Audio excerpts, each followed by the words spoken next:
Every day as we go out and about our daily lives, you probably noticed these nature strips that line our roads and walkways. Did you know that these nature strips are responsible for the abundance of wildlife you see around your homes and parklands? Various parrots, butterflies, moths and reptiles and so on.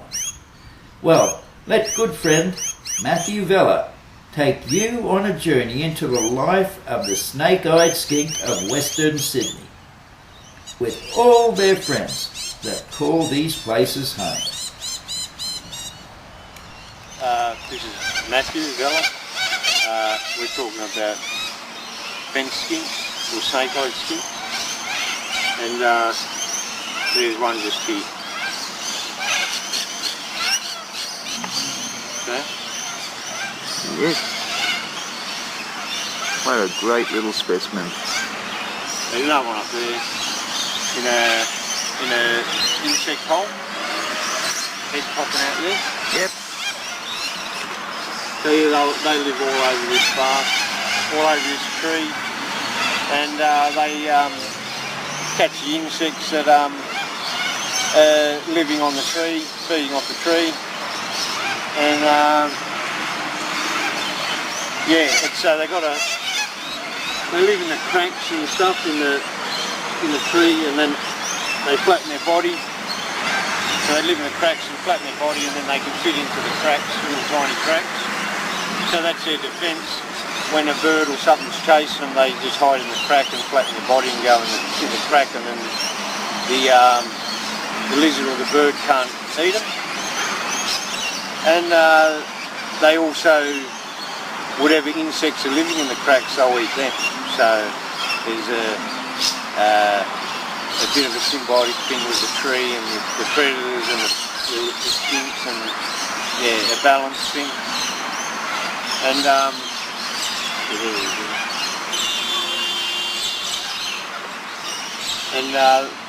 they don't need to drink much water. There's no water here. There's no creek source. There's no water at all here. So all the water they get from here is from the food they eat. So he's just checking out all the holes. So they're pretty communal too. They communicate a lot, and they'll wriggle their tail like this to talk to each other.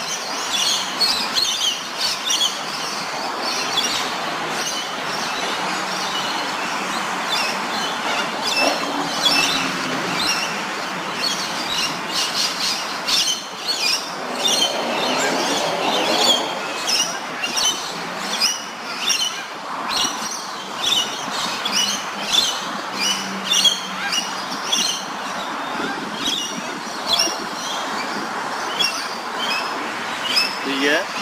Yep. So yeah, these ones are pretty friendly. I've been coming here quite a few years, observing them, seeing what they're doing. They'll just pop in and out.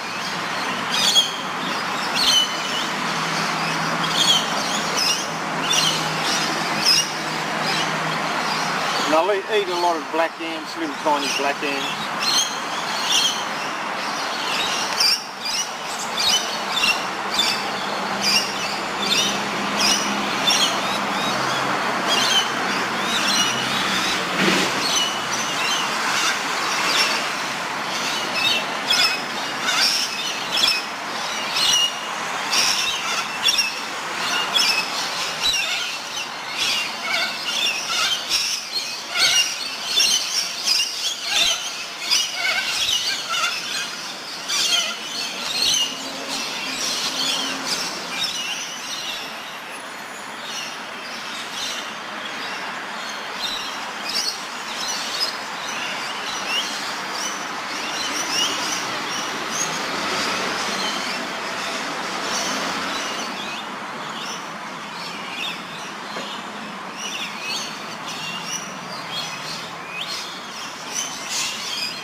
they sort of live, these stink bugs, they don't eat them or nothing, and they just live together for a little while till they take off.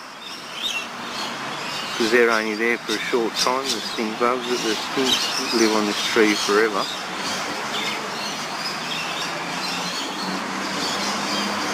But they know not to eat them because I think they don't taste too good. They don't taste that good at all.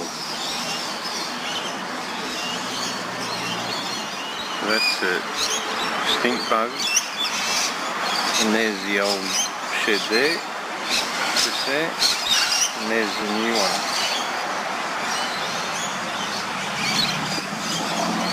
So that little curl up the top, once it's all dried out, will be flat.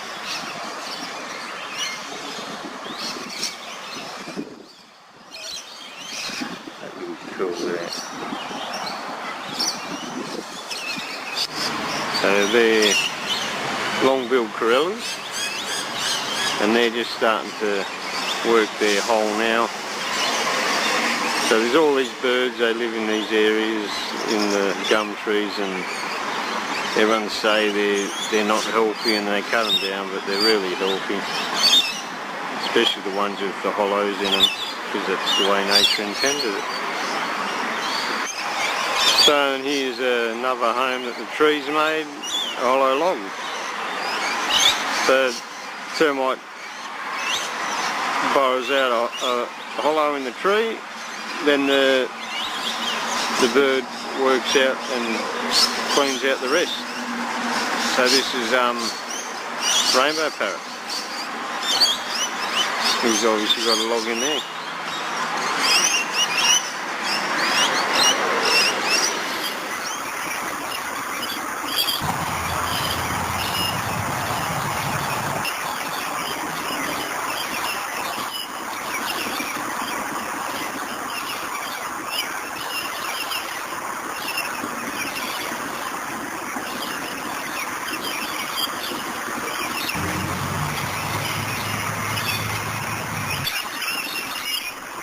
As I mentioned earlier, these nature strips are vital if we wish to continue having wonderful wildlife surround us. The reasons is most of these trees are old growth, with hollows, nooks and crannies, home to a myriad of parrots, insects and lizards, as Matthew pointed out earlier. So the next time you pass one of these places, take the time to observe their beauty. And remember, if places like these go, so does all our